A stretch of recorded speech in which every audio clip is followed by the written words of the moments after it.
사사기 13장 1절부터 5절까지 말씀, 여기다가 참목소리를 읽겠습니다. 이스라엘 자손이 다시 여호와의 목전에 악을 행하였으므로 여호와께서 그들을 40년 동안 블레셋 사람의 손에 넘겨주시니라. 소라 땅에 단 지파의 가족 중에 마노아라 이름하는 자가 있더라. 그의 아내가 임신하지 못함으로 출산하지 못하더니 여호와의 사자가 그 여인에게 나타나서 그에게 이르시되, 보라, 내가 본래 임신하지 못함으로 출산하지 못하였으나 이제 임신하여 아들을 낳으리니 그러므로 너는 삼과 포도주와 독주를 마시지 말며 어떤 부정한 것도 먹지 말지니라. 보라, 내가 임신하여 아들을 낳으리니 그의 머리 위에 삭도를 대지 말라. 이 아이는 태에서 나옴으로부터 하나님께 바쳐진 나시림이 됨이라. 그가 블레셋 사람의 손에서 이스라엘을 구원하기 시작하리라 하시니. 아멘. 광복 70년이어서 나라가 시끌시끌했습니다. 그러면서 어떤 이런 광복에 대한 의미가 조금은 정치적으로도 해석되는 부분이 있어서 좀 안타깝기도 하고, 광복 때문에 혜택을 받는 사람들이 광복을 위해 목숨을 잃었던 어떤 독립 운동을 벌였던, 그래서 목숨을 잃었던 독립유공자들의 후손이 혜택을 누리는 것이 아니라 잘못을 하고 감옥에 들어갔던 사람들, 또 자기 죄값을 치르는 사람들이 아주 후하게, 정치적으로 굉장히 후한 혜택을 줘서 사면하게 되는 일들이 있더라고요. 혹시 여러분들 가운데 그 자동차 벌점이 있으면 한번 확인해보세요. 혹시 사면 대상이 되었는지. 음주운전했던 연예인들도 사면이 되고 합니다. 광복의 의미가, 광복의 혜택이 그런 쪽으로만 해석이 되면 안 될 거라 생각이 됩니다. 우리나라가 어떤 상황에 있었고 어떻게 해서 이렇게 우리가 지금 누리는 자유를 얻게 되었는지 한번 생각을 해볼 필요가 있어요. 난세에 영웅이 난다는 말이 세상 가운데 흔하게 하는 말입니다. 그런데 어려울 때 그 어려움을 정면으로 맞서서 싸우는 용기가 있는 사람 흔합니까? 흔치 않을 겁니다. 그런데 항상 어려울 때 누군가는 반드시 나서서 어려움을 극복하게 되더라고요. 꼭 여기에 모여서 예배드리는 여러분들 가운데, 믿음의 사람들 가운데 영웅의 기질이 있는 분이 계십니까?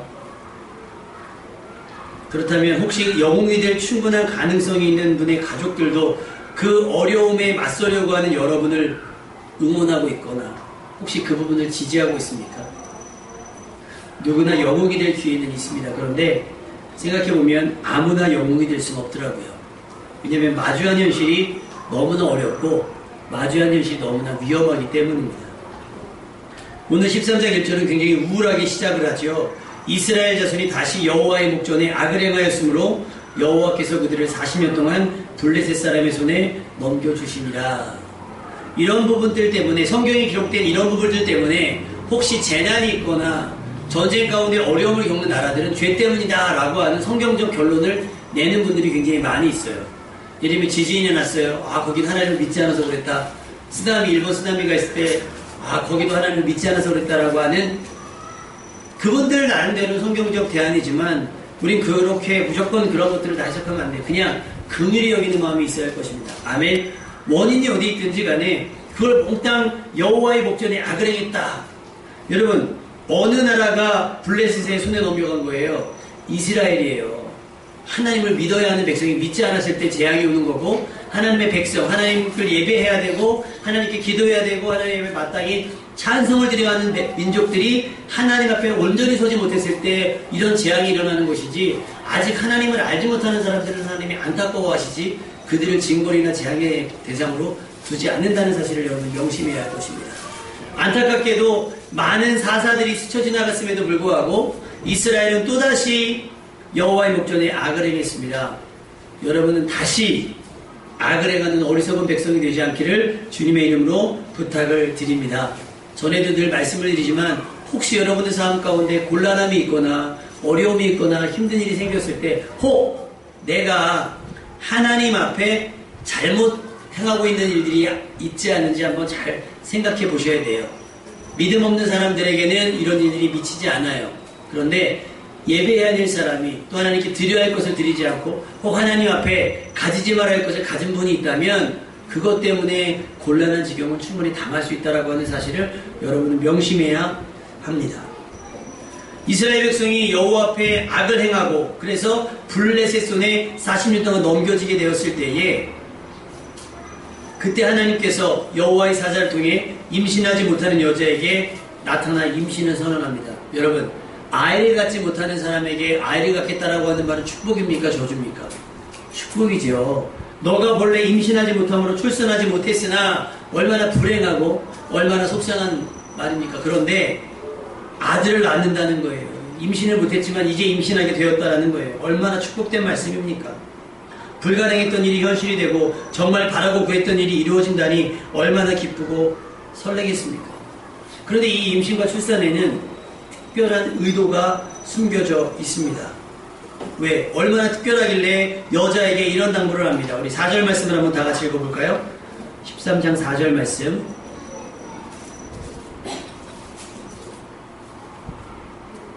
자, 읽어봅시다. 시작.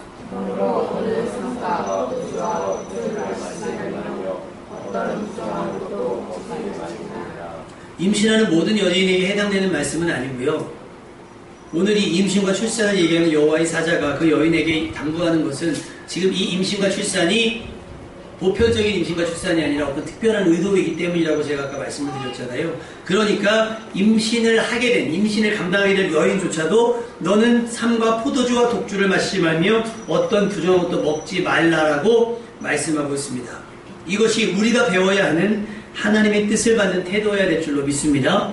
그러니까 여러분 내가 아무렇게나 행하면서 내 자식이 믿음 있기를, 나는 아무렇게나 행하면서 내 자식이 하나님의 뜻 안에 설 수 있기를 기도하는 건 억지입니다. 그런 일들은 생겨나지 않아요. 부모의 경건이 자식의 경건이 됩니다. 할렐루야. 부모의 충성과 헌신이 자녀가 본받을 충성과 헌신이 됩니다. 부모의 예배가, 부모의 드리는 예배의 모습이 자녀들이 드릴 예배의 모습이 된다라고 하는 사실이에요.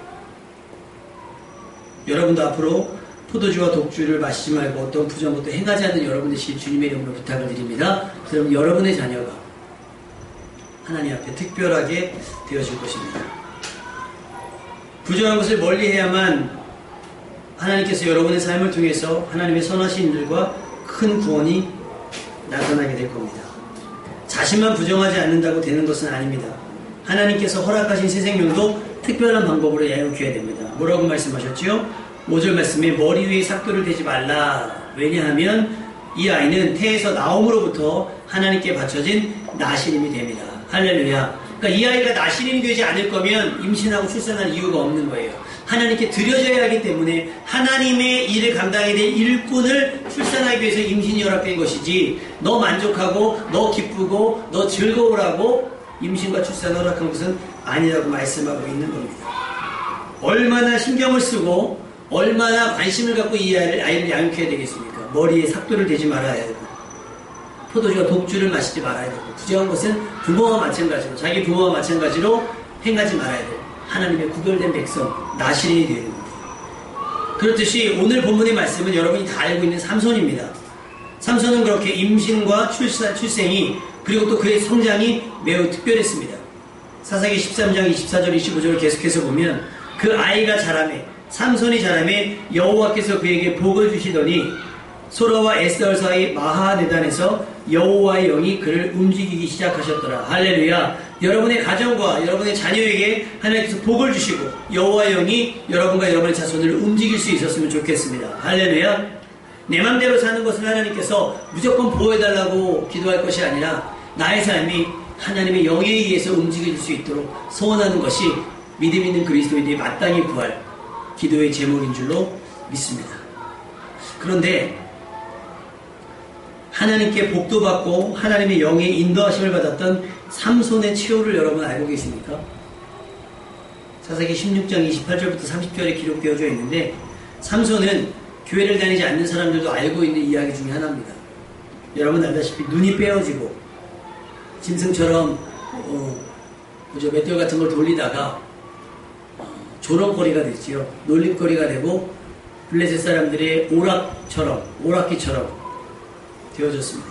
그래서 사사기는 어떻게 표현되어져 있냐면 그렇게 두 눈을 뺀 채로 맷돌을 돌리는 모습, 사람들의 비웃음소리와 비아냥거리는 소리가 들리면서 그 혈기왕성했던 삼손이 정말 아무런 힘없는 나약한 모습으로 서서히 죽어가고 있었습니다.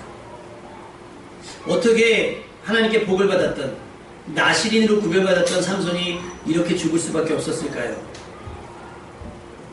우리가 여러분 잘 생각해 봐야 됩니다. 나는 지금 아무 일이 생기지 않으니까 나는 복을 받은 것 같고 나는 특별한 일이 없으니까 나는 내가 나름대로 신앙생활을 잘한다고 있다고 생각을 하겠지만 삼손도 그랬어요. 마치 사명을 게임하듯이 뭐 수수께끼도 내고 뭐 자기 기분대로 하고 싶은 대로 막 했던 게 삼손이었어요. 그런데 그 결과가 어떻게 되었죠? 두 눈이 뽑아지게 되고 짐승처럼 맷돌을 눌리게 되었다라고 하는 사실이에요.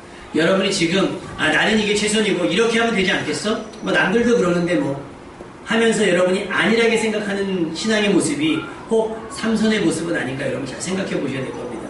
지금은 괜찮아요. 근데 어느 순간 여러분에게 위기가 올 수 있다라고 하는 거예요. 왜? 여러분 하나님의 무관심의 대상이 아니라 하나님께서 여러분을 구별해 놓으신 나실인과 같은 존재이기 때문이라는 사실입니다. 살아있을 때 그의 삶은 구별된 자로 보기 어려웠습니다. 그런데 마지막은 확실히 하나님께서 택한 자의 모습으로 최후를 맞이하게 됩니다. 삼손이 이렇게 기도합니다. 사사기 16장 28절에 삼손이 여호와께 부르짖어 이르되 주 여호와여 구하옵나니 나를 생각하옵소서. 하나님 구하옵나니 이번만 나를 강하게 하사.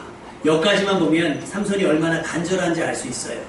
왜? 단 한 번도 이렇게 기도해 본 적이 없거든요. 나실인으로 살아가면서 블레셋에서 이스라엘을 구원할 구원자로 살아가면서 단 한 번도 이렇게 간절하게 기도해 본 적이 없는데 부르짖었다고 얘기하는 것은 삼손이 마지막 힘을 거기에 모았다고 보시면 돼요. 마지막 희망을 거기에 두었는데 삼손이 희망을 둔 것은 무엇이냐? 나로 강하게 하사. 이번만 한 번이면 된다는 거예요. 이번만 나를 강하게 하사 나의 두 눈을 뺀 블레셋 사람에게 원수를 단번에 갚게 하옵소서. 그러니까 이렇게 살기는 싫은 거예요. 이렇게 살기는 너무 괴로운 거예요. 그러니 나에게 한 번만 힘을 주셔서 이 원수를 갚게 해주십시오 라고 기도하는 거예요. 얼마나 간절하고 얼마나 온몸에 힘을 모아서 정신을 집중해서 기도했을까요? 여러분 혹시 이렇게 기도해 본 적 있으세요? 평상시에 이렇게 아무도 기도 못합니다. 예수님도 땀방울이 핏방울처럼 되게 기도하는 거 십자가 앞에서 기도하신 거예요. 우리 언제 간절해지냐? 고난의 끝에 서면 간절해집니다. 고난의 끝에 서면. 그러면 여러분 그때 기도하시겠습니까? 아니요. 우린 그 고난이 미치지 않도록 여러분 매일매일 기도해야 될 줄로 믿습니다. 제가 맨날 카톡 보내주세요. 금요일날 정신이 없었는데 우리 지혜쌤이 정신이 번쩍 나는 카톡을 보냈어요. 목사님 오늘 큐티 쉬나요? 아무도 몰랐죠? 그날 큐티 안 했는지.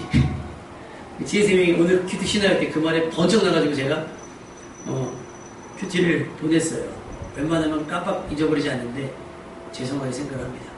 그렇게라도 기도하셔야 되고 그렇게라도 성경을 읽으셔야 되는 거예요.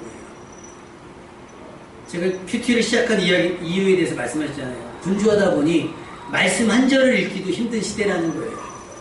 그런데 성도들에게 말씀을 읽게 해야 되겠으니 성경을 읽으라 얘기하면 그냥 뭐 강단에서 외치는 그냥 메아리 같은 소리로 돼버리는 거고. 그러니까 카톡 오면 그래서 가끔은 궁금해요. 보내자마자 아멘이 오거든요. 보내자마자 아멘이 오면 나름 짧은 그 카톡이 아닌데 이거 굉장히 빠르다. 그런 생각을 합니다. 그래서 이게 담임 목사 삐질까봐 아멘을 바로 하는 건지 지금 읽고 하는 거죠.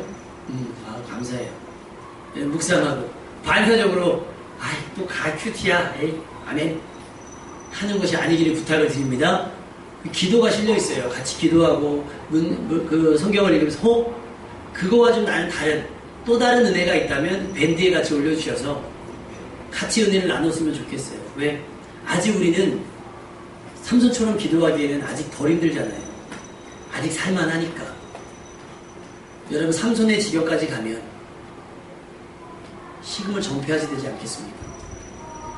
저희 누나에게 조카 둘이 있는데 둘째를 임신했을 때 첫째가 아팠어요. 갑자기 열이 나고 경기를 했는데 막 애가 막 뒤로 벌럭 넘어져가지고 병원을 데리고 갔는데 아무도 몰랐어요. 의사도 몰랐고 간호사도 몰랐고 아무도 몰랐어요. 만삭인 걸 모르고 애 데리고 막 방사선과 막 들어가고 들락날락 했는데 담임 목사님이 가셔서 집사 나와.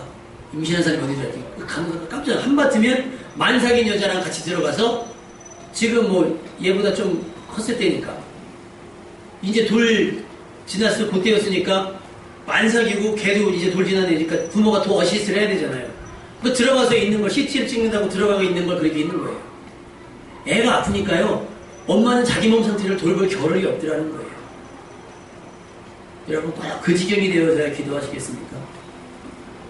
여러분 장담하지 마세요. 별일 있겠어? 별일 있겠어? 제가 목요일날 새벽기도 오는데요. 새벽기도 오는데 저쪽 어디예요? 홈플러스 지나서 평화교회 들어가는 길 있잖아요. 거기에 차가 반으로 접혀있더라고요. 그리고 새벽기도 끝나고 가는데 저쪽 홈플러스 뒤쪽에 옆쪽에 보니까 차가 이번에 3분의 1만큼 찌그러져 있더라고요.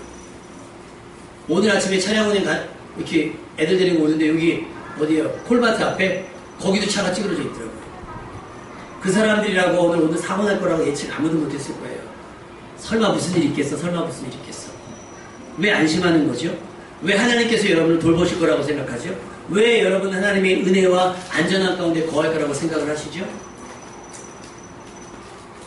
믿음입니다. 그것이 믿음이긴 한데 그 믿음의 증거가 뭐예요? 기도하는 게 믿음이고 예배드리는 게 믿음이고 주 앞에 마땅히 드려야 할 것을 구별하여 드릴 줄 아는 것이 믿음인데 그 행위가 없는데 어떻게 우리가 믿음이 있다고 얘기할 수 있겠어요? 삼손 봐봐요. 얼마나 즐겁게 사명을 감당합니까? 부담 없이 농담 따먹게 하면서 자기 기분대로 행하는 것. 그러면서 자기가 이렇게 될 거는 상상을 못했어요. 들릴라한테 빠져있을 때도 마찬가지입니다. 그 여인이 살살살 꼬시는데 그거에 재밌는 거예요. 그 여자랑 농담 따먹게 하는 게 너무나 재밌는 거예요. 들릴라는 여러분 유흥가 여자예요. 사명제가 그와 어울릴 수 있는 저기가 아닌데 근데 우리는 어떻게 지내요? 부담 없이 그냥 세상 사람들과 어울려 살면서 별일 있겠어 별일 있겠어 농담 따먹게 하면서 지낸단 말이에요. 그런데 한 번도 기도하지 않았던 삼손이 눈이 빠지고 산 사람들이 조롱을 시작하니까 마지막 부르짖는 거예요. 한 번만 힘을 달라고 한 번만 힘을 달라고. 바라기는 마지막 때라도 여러분의 기도가 하나님 앞에 들릴 수 있기를 주님의 이름으로 부탁을 드립니다. 그러니까 최소한의 하나님과의 기도의 끈은 연결해 놓으셔요. 기도가 어색한 사람한테 어색하지면 안 되잖아요. 기도가 예배드리는 게 불편해지면 안 되잖아요. 그나마 다행인 것은 삼손이 기도할 줄 알았다는 거예요.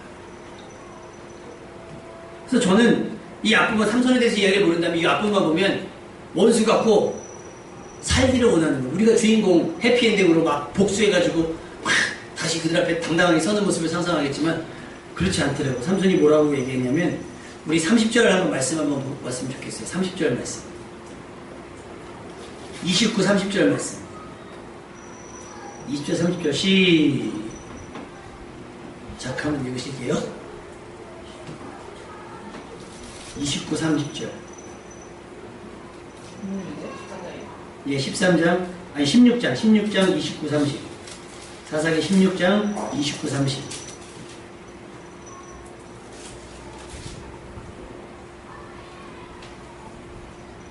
다 아시는 내용인데 한 번 더 여러분이 삼손의 심정을 한번 읽어보자는 거예요. 사사기 16장, 29절, 30절. 자, 다 같이 읽겠습니다. 시작!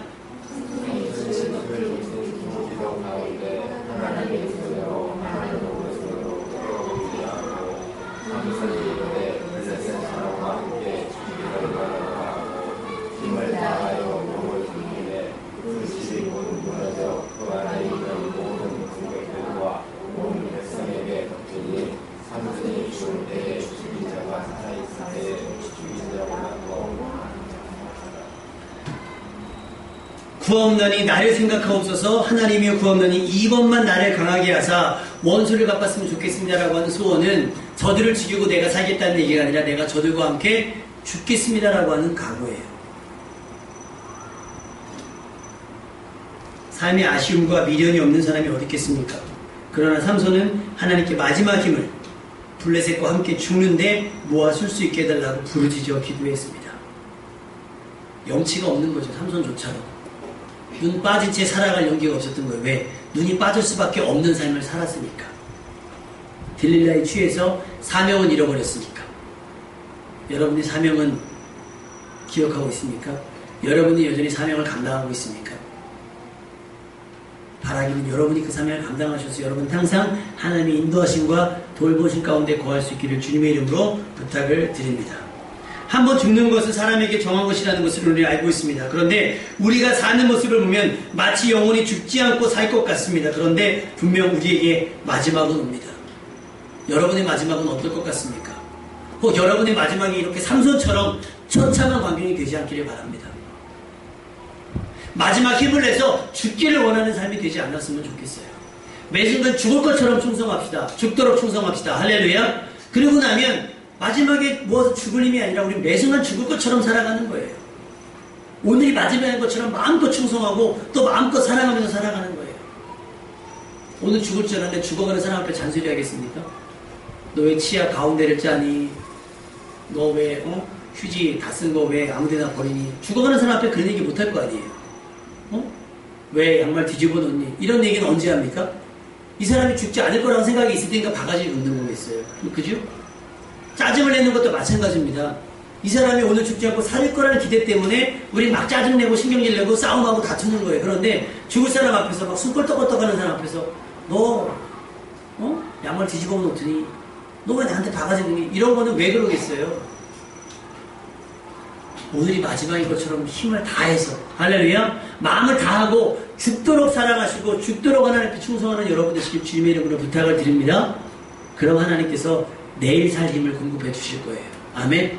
여러분이 계산하셔서 내일 살 힘을 남겨놓지 마세요. 내일 사랑할 힘을 남겨놓지 말고 오늘 사랑하시란 말이에요. 여러분의 남편을, 여러분의 가족을, 여러분의 자녀를, 여러분의 부모를. 그러면 내일 힘은, 내일 살아갈 힘은 내일 일은 하나님께서 여러분을 책임져 주실 거라는 거예요.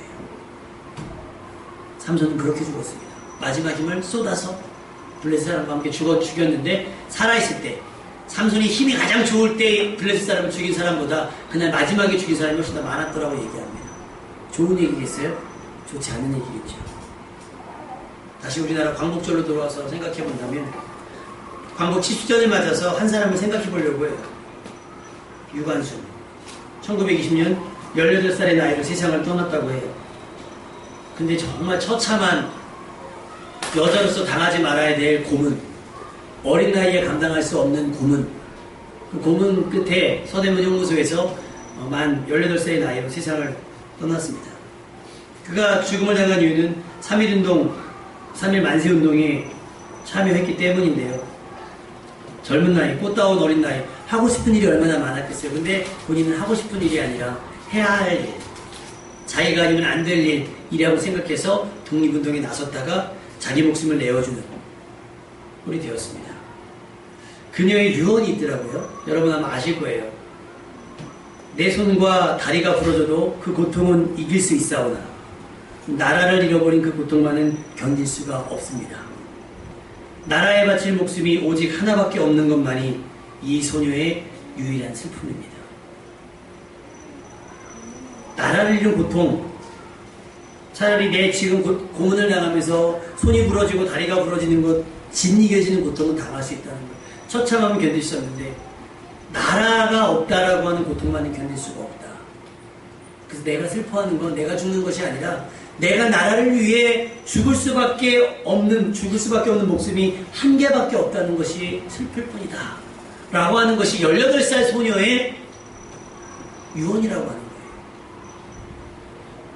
비교하면, 저와 비교한다면 멋있다 라고 말하기엔 제가 너무 부끄럽고 초라합니다. 나라는 저렇게 할 수 있을까? 그냥 적당히 독립운동을 하더라도 적당히 하지 않았을까라는 생각이 들어요. 어떤 마음, 나라를 잃은 마음이 어떻게 느껴지면 나라에 바칠 목숨이 하나밖에 없다는 것, 그것이 자기의 슬픔이라고 말할 수 있을까요? 아마 이 유관순이 목숨이 2개라면 그 2개도, 그 2번의 목숨도 나라의 독립을 위해서 바칠 거라는 얘기겠죠. 이것을 우리는 일사각오라고 얘기합니다. 그런데 죽기를 각오하고 필사적으로 상황과 맞부딪히는 것, 살기 위해서가 아니라 설령 죽을지라도 이것이 일사각오예요. 살기 위해서 목숨을 거는 것이 아니라 죽기를 작정하고 하는 거예요. 그러니까 마지막 힘을 쏟는다는 이유는 뭐예요? 이거 쏟고 죽겠다는 얘기거든요. 이거 쏟고 죽겠다는 얘기. 삼손의 마지막 각오, 내가 블레셋 사람과 함께 죽기를 원합니다 하고 온 힘을 쏟았던 삼손의 각오, 나라에 바칠 목숨이 하나밖에 없다고 얘기하는 유관순의 고백을 통해서 여러분 무엇을 배웁니까? 무엇을 느낍니까? 자신의 목숨이 아깝지 않은 사람이 어디 있겠어요? 유관순도 자기의 생명이 귀중한 줄 알겠지요. 삼손도 자기의 생명이 그렇게라도 살았으면 좋겠다라고 하는 마음이 왜 없었겠습니까?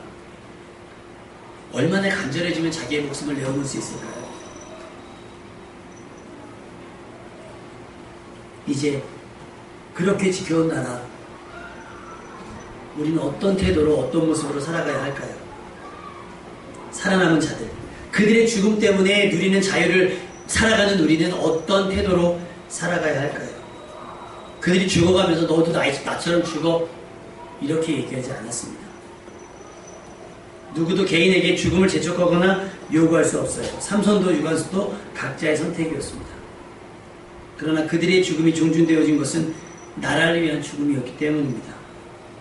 2001년 1월 26일 오후 7시 조금 넘은 시간, 일본 도쿄 신주쿠 신오쿠보역에서 50세 남성이 선로 위에서 떨어집니다. 모두가 얼음처럼 굳어져 있을 때 한 젊은이가 취해객을 건지기 위해서 내려갑니다. 근데 그 사람이 한국 사람이에요. 여러분 알고 있는 이수연 씨. 안타깝게도 살아오지 못하고 들어오는 전동차에 치여 사망을 하게 됩니다.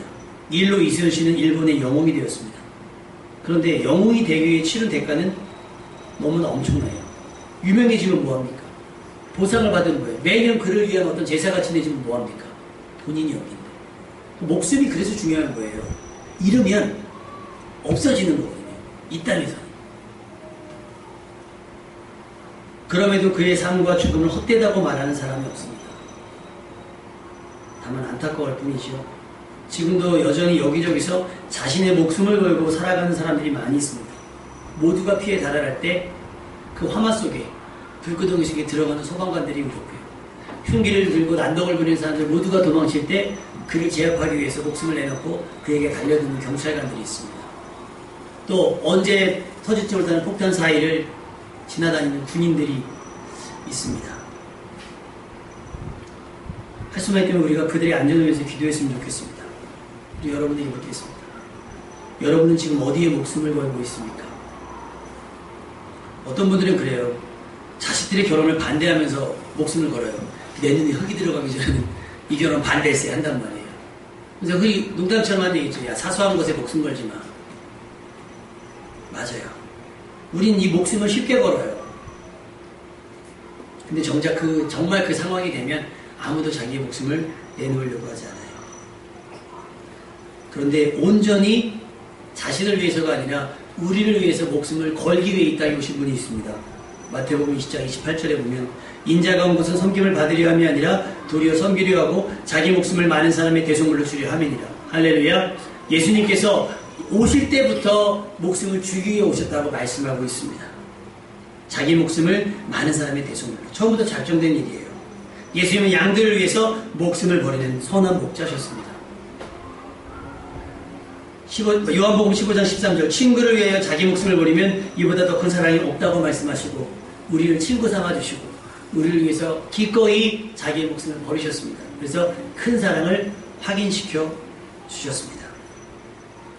그 사랑이 우리를 사망에서 생명으로 옮겼고 멸망에서 영생으로 옮겼습니다. 그리고 누구도 자기 목숨을 버리고 우리를 살리신 그리스도의 사랑에서 끊을 수 없다고 선언하셨습니다. 그 어떤 것도 우리를 향한 하나님의 사랑에서 끊을 수 없습니다. 할렐루야. 왜요? 예수님이 우리를 크게 사랑하셨기 때문입니다. 이제 우리도 이렇게 그리스도의 생명으로 상속받은 하나님의 나라를 목숨을 걸고 지켜내야 할 줄로 믿습니다. 여러분의 구원을 위해서 누가 대신 목숨을 잃어주지 않아요. 기회가 되면 한번 가봤으면 좋겠는데 서울에 양화진이 있어요. 합정역 근처에 양화진이라고 하는 선교사 공동묘지가 있습니다. 거기에 보면 우리나라에 복음을 전하러 오셨다가 이 땅에서 묻혀진 많은 선교사님들이 있어요. 혹 지금 여러분은 아무것도 하지 않으면서 누군가 나를 위해 죽어주길 바라고 있다고 하면 너무 잔인한 생각 아닐까요? 왜 어떤 분이 그런 얘기 하잖아요. 내 자녀가 불치병이에요. 그런데 장기 기증을 받아야 돼. 근데 누군가 뇌사 상태에 빠진 애가 있어. 그럼요, 그 부모는요, 그 무리함을 무릅쓰고 전화합니다. 우리 딸 살려달라고. 아이가 아직 살아있다니까요. 근데 자기 자식을 위해서 이 아이 지금 죽여달라는 얘기예요. 얼마나 잔인한 얘기입니까? 자식 사랑하는 마음 모르잖아요. 저라도 그럴 거예요. 왜? 이 아이는 어차피 살지 못하니까. 근데 그 부모의 결단 얼마나 큰 용기가 필요하겠어요. 근데 우리의 신앙생활이 지금도 계속 그래요. 나는 그냥 여전히 뻣뻣하고 나는 여전히 그냥 미직지근해요. 그런데 계속해서 예수님 오늘도 날 위해 죽어주시면 안 됩니까? 한 번만 더 죽어주시면 안 돼요? 나 어려운데 한 번만 더요. 한 번만 더요. 한 번만 더요. 서른은 어린아이가 구하면 마치 부모가 다 해줄 것처럼 착각하면서 우리는 지금도 내가 희생하기보다는 내가 손해보기보다는 주님께서 한 번 더 날 위해 죽어주길 바라는 무자비한 생각 가운데 사로잡혀 있는 걸지도 몰라요. 이제 남은 생에 여러분 어디에 목숨 걸고 살아가시겠습니까? 어떤 일이라면 여러분들 목숨을 기꺼이 내어놓을 수 있겠습니까? 삼손처럼 블레셋 사람과 죽겠습니다. 내 목숨이 하나뿐인 것이 너무나 억울합니다. 그것이 너무 슬픕니다 하는 유관순의 고백처럼 여러분 어떤 일이라면 목숨을 한번 내놓으시겠습니까? 이번에 무한도전 가요제가 평창에서 열렸다면서요. 방송이 됐습니까? 아직 안 됐습니까? 아직 안 됐어요? 그거 보셨어요? 광경?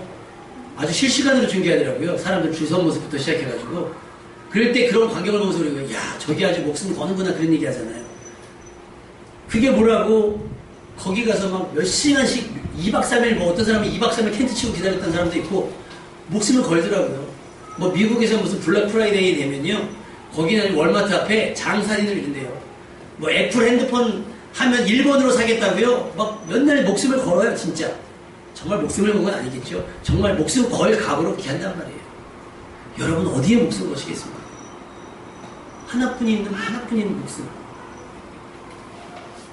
사도 바울은 고백합니다. 사도행전 20장 24절. 내가 달려갈 길과 주 예수께 받은 사명 곧 하나님의 은혜의 복음을 증언하는 일을 마치려면은 나의 생명조차 조금도 귀한 것으로 여기지 아니하노라. 여러분 어디에 목숨 거시며 사시겠습니까? 하나밖에 없는 목숨. 한 번뿐인 기회. 여러분 구원받는 일에 여러분의 목숨을 걸 수 있기를 주님의 이름으로 부탁을 드립니다. 죽기를 원했던 사람 누가 있었겠어요? 그런데 죽음을 마다하지 않았던 사람들이 있었다라고 하는 거예요.